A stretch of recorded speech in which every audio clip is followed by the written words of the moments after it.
ګوره خاپیرون مونږه یو ډیر انټرېسټینګ ټاپک انډرسټینډ کوو مې زیاتره سټوډنټ چې دي نو هغه د کین سره انټرچینجبلی استعمالي یا د مې په ځای باندې هغوی کین استعمالي چې دا بالکل غلط دی. ټیک شو؟ لکه مثال په طور باندې تاسو وایې کین آی ډرینک واټر، دا غلط دی. مې آی ډرینک واټر دا ټیک دی. دا شانته کین آی ټیک یور بک دا غلط دی. مې آی ټیک یور بک دا ټیک دی. کین آی ټیک یور کنټیکټ نمبر دا غلط دی. مې آی ټیک یور کنټیکټ نمبر دا ټیک دی. نو ګوره صاحبانو اوس انډرسټینډ کوو چې مې چې دی دا به مونږه په کوم ځای کې استعمالو چې سبا بیا تاسو د مې په ځای باندې کین نه استعمالوي یا د کین په ځای باندې مې نه استعمالوي. ټیک شو؟ اول خو په خپل مایند کې دا خبره کېده چې مې دا استعمالیږي په دریو ځایونو کې مختلف طریقو سره. مې چې دی نو دا یو استعمالیږي د منت لپاره د میاشتې دپاره، لکه مونږ وایو اپریل مې. ټیک شو؟ دغه شانتې جون جولای. نو مې چې دی یا مونږ ورته په اردو کې مې وایو، نو د مې میاشت لپاره په انګلیش کې مې ورډ استعمالیږي. ټیک شو؟ دغه شانتې مې چې دی نو دا د دعا دپاره د پری یا د بد دعا یعنی د قرض دپاره هم استعمالیږي. ټیک شو؟ چې کله مونږ چاته دعا یا بد دعا کو نو د هغې دپاره هم مونږه مې استعمالو. او دغه شانتې مې چې دی نو دا مونږه د پرمیشن دپاره یعنی د اجازت دپاره استعمالو. چې مونږه اجازت غواړو نو د هغې دپاره مونږه مې استعمالو. چې اجازت ورکو نو د هغې دپاره مونږه مې استعمالو.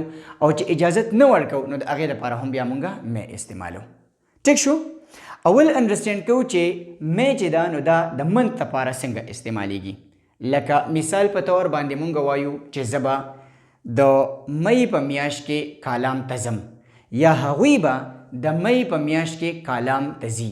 نو سو they will go to Kalam in May یا they will go to Kalam in the month of May. ټیک شو؟ نو دا دلته کې مې چې ما استعمال کړی دی، دا مې چې ما استعمال کړی دی، نو دا د څه لپاره؟ دا د منت لپاره ما استعمال کړی دی، د میاشتې لپاره. نو په دې ځای کې د مې نه مطلب څه شی دی؟ د مې میاشتې نه مراد دی. ټیک شو؟ ښه، اوس په دې باندې ځان پوه کړئ چې مونږه مې ورډ چې دی نو دا د دعا یا د بد دعا دپاره هم استعمالو. او د هغې دپاره مونږه دا مې ورډ چې دی دا په سټارټ کې لګو. لکه مثال په طور باندې زه وایم چې خدای پاک ته تاله ډیر ژوند درکړي. ټیک ده؟ نو دعا چاته کوم که نه؟ نو زه څه وایم؟ may you live long. په دې ځای کې دا مې ورډ چې دی نو دا د څه دپاره استعمال شوی دی؟ دا د دعا دپاره استعمال شوی دی. دغه شانتې زه چاته دعا کوم یا تاسو چاته دعا کوئ چې هغه دې په امتحان کې څه شي؟ پاس دې شي. خدای دې هغه په امتحان کې پاس کړي. نو سو may he pass in the exam. دغه شانتې چې زه وایم خدای پاک دې تا په ایگزام کې پاس کړي، نو سو may you pass in the exam یا may you get good marks in exam. دغه شانتې خدای دې اغله یا خدای دې تعالی صحت درکړي، نو سو may you get well soon یا دغه شانتې may he get well soon. نو دا ټولې مونږ د څه لپاره استعمالو؟ د دعا دپاره مونږه مې استعمالو. ټیک شو؟ اوس د بد دعا دپاره مونږه مې څنګه استعمالو؟ لکه مونږه یو کس ته وایو چې خدای دې په امتحان کې فیل کا. ټیک شو؟ نو په دې ځای کې ما هغه ته خیرې وکړې. نو سو may you get fail in the exam. دغه شانتې may you face problems in life. خدای دې په مسلو کې راګیر کا، خدای تا ته مخې ته مسلې راولي. نو دا اوس زه هغه ته څه کومه؟ خیرې ورته کومه، بد دعا ورته کومه. نو د هغې دپاره مونږ څه وایو؟ may you face difficulties یا may you face problem in your life. کلیر دی لکه؟ نو ګورئ مې چې دی هغه مونږه د دعا دپاره او د بد دعا دپاره هم استعمالو. دا دوه خبرې تاسو ته کلیر شوې چې مې مونږه د منت دپاره د میاشتې دپاره هم استعمالو او مې دا مونږه د دعا یا د بد دعا دپاره استعمالو. ښه، اوس په دې باندې ځان پوه کې چې مې مونږه د پرمیشن دپاره د اجازت دپاره څنګه استعمالو. مونږه اجازت غواړو یا اجازت چاله ورکو یا اجازت چاله نه ورکو، نو د هغې دپاره مونږه مې استعمالو. لکه مثال په طور باندې دا خو هر ماشوم له ورځي may I come in sir. ٹھیک ده؟ سو may I come in کیا میں اندر آ سکتا ہوں؟ ٹھیک ده؟ آیا زه راتلی شمه؟ نو سو چې ته وایې چې او ته راتلی شي اجازت ورکې نو yes you may come in او ته دننه راتلی شي. ٹھیک ده؟ اجازت دی ورکو.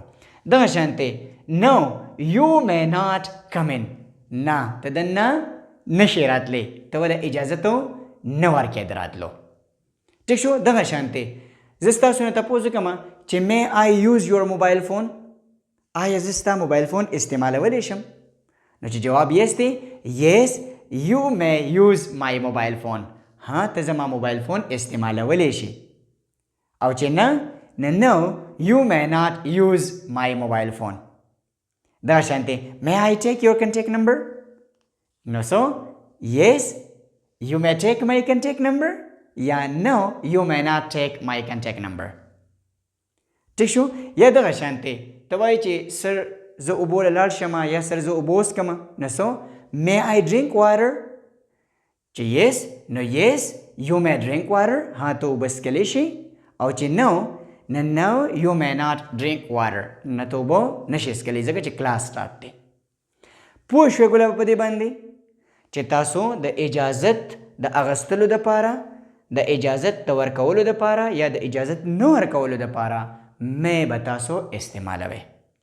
په دې باندې اوس پوه شوئ کین او د مې په ډفرنس کې پوه شوئ. ویری ګډ. کین مونږه د ایبیلیټي دپاره د کیپیسټي دپاره استعمالو او مې چې ده هغه مونږه د پرمیشن دپاره د اجازت دپاره استعمالو او د دې نه علاوه مې چې دی نو هغه مونږه د دعا یا د بد دعا دپاره استعمالو. دغه شانتې مې چې ده نو هغه مونږه د میاشتې دپاره یا د منت دپاره هم استعمالو. سمپل دی که نه؟ ویری ګډ. ګورئ ګلابه دا یو ورډ یا دا یو ټرم چې کله تاسو انډرسټینډ کوئ او تاسو په دې ځان پوهه کوئ بیا کریکټ استعمالوئ دغه انګلیش دی صحیح. خو انفارچونیټلی مونږ خو بس مکسچر خو دې جوړ کړی دی د یو په ځای بل استعمالو د بل په ځای باندې بل استعمالو. نو ګورئ تاسو نن په دې پوه شوئ چې کین او په مې کې څومره غټ ډفرنس دی.